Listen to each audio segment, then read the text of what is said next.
പ്രിയപ്പെട്ട സുഹൃത്തുക്കളെ, നല്ല ഒരു സുപ്രഭാതം, ഒരു ചൊവ്വാഴ്ച.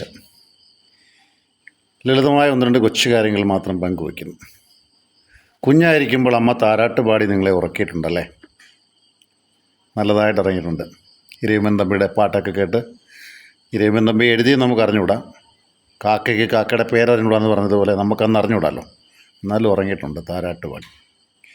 അതിനുശേഷം നമ്മുടെ ജീവിതത്തിൽ പലരും മുറിവുകളോ ചതവുകളോ വേദനകളോ ഒക്കെ തന്നിട്ടുണ്ടാവാം, സന്തോഷം തോന്നിയിട്ടുണ്ടാവാം. ഇതൊക്കെ നമ്മുടെ ഉണർത്തുപാട്ടുകളാണ്, അത് മറക്കല്ലേ.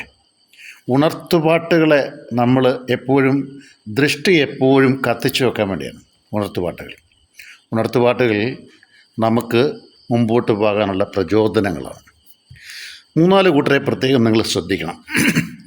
ഒന്ന്, ആദ്യത്തെ കൂട്ടർ ഏതൊരു കാര്യം ചെയ്യാൻ നിങ്ങൾ തുടങ്ങുമ്പോഴും ഇത് നിന്നെക്കൊണ്ട് സാധിക്കില്ല എന്ന് പറയുന്നവർ, അവരെ മാറ്റി നിർത്തണം എപ്പോഴും. രണ്ടാമത്തെ കൂട്ടർ മറ്റുള്ളവരെ നിങ്ങളുടെ മുമ്പിൽ വെച്ച് കുറ്റപ്പെടുത്തുന്നവർ, അവരെ നിങ്ങൾ അകറ്റി നിർത്തണം. കാരണം നാളെ വേറൊരാളുടെ മുമ്പിൽ താങ്കളായിരിക്കും അവൻ്റെ ഇര.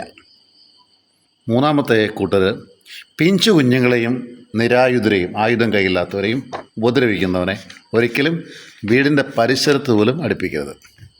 ചങ്ങലയിൽ കെട്ടിയിരിക്കുന്നതോ അല്ലെങ്കിൽ കയറി കെട്ടിയിരിക്കുന്നതായ മൃഗങ്ങളെ ക്രൂരമായി ഉപദ്രവിക്കുന്നവരെ ഒരിക്കലും വിശ്വസിക്കരുത്.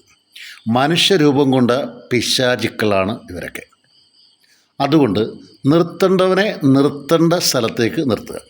ഇനി ഞാൻ നിങ്ങളുടെ മുമ്പിൽ ഒരു കാര്യം പറയുന്നു. പ്രിയ സുഹൃത്തുക്കളെ, ഏതൊരു വലിയ കെട്ടിടവും പണിയുന്നത് ഒരു കല്ലിൽ തുടങ്ങുകയാണ്, ഒരു പാറക്കഷ്ണത്തിൽ അല്ലെങ്കിൽ ഒരു ഇഷ്ടികയിൽ തുടങ്ങുകയാണ്. അത് പതുക്കെ പതുക്കെ പണിഞ്ഞാണ് വലിയൊരു കെട്ടിടമാകുന്നത്. ഇത് തന്നെയാണ് നമ്മുടെ മനസ്സ്. നമ്മുടെ മനസ്സ് പതുക്കെ പതുക്കെ പണിഞ്ഞ് മേപ്പോട്ട് കൊണ്ടുവന്നു കഴിഞ്ഞാൽ നമുക്ക് വലിയ സൗധമാകാൻ സാധിക്കും. ഇതിന് സ്വപ്നങ്ങൾ വേണം, ആഗ്രഹങ്ങൾ വേണം, പ്രഭാതം കാണാനുള്ള ആഗ്രഹം വേണം. വെറും ആഗ്രഹിച്ചാൽ മാത്രം ആഗ്രഹമെല്ലാമാർക്കും എല്ലാ മനുഷ്യർക്കുണ്ട്. മാറാനുള്ള ആഗ്രഹം ഉണ്ടെങ്കിൽ മാത്രമേ ഇത് നമ്മുടെ അടുത്തെത്തുള്ളൂ. നിങ്ങൾ കടലിൽ പായ്ക്കപ്പലിൽ ഒറ്റയ്ക്ക് അകപ്പെട്ടു പോയൊരു മനുഷ്യനാണെന്ന് ചിന്തിക്കുക. നമ്മുടെ ലക്ഷ്യം എന്താണ്? കരയ്ക്കെത്തുക എന്നുള്ളതാണ്. അപ്പോൾ ആർത്തിരമ്പുന്ന തിരമാലകളേക്കാൾ മനസ്സിന് നിശ്ചയദാർഢ്യമുണ്ട് എങ്കിൽ നിങ്ങൾക്ക് എത്താൻ സാധിക്കും. വായിക്കേണ്ട പുസ്തകങ്ങൾ നിങ്ങളുടെ കണ്ണിൽ അത് അഗ്നിയായി ജ്വലിച്ച് കനലായി ശിരസിനകത്തുണ്ടാകണം. നെരിപ്പോടിൽ കനലുണ്ടെങ്കിൽ നാളെ അത് കത്തി വന്നിരിക്കും.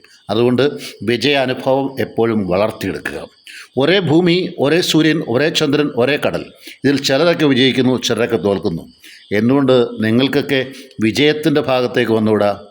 മാറ്റണം ചിന്തകളെ, പ്രവൃത്തികളെ. ചിന്ത മാത്രം മാറ്റിയാൽ പോരാ, പ്രവൃത്തി മാറ്റുക. നല്ല ദിവസം. ജോൺസൺ കരുവ്. എൻ്റെ യൂട്യൂബ് ഒന്ന് സബ്സ്ക്രൈബ് ചെയ്തേക്കുക. നല്ല ദിവസം.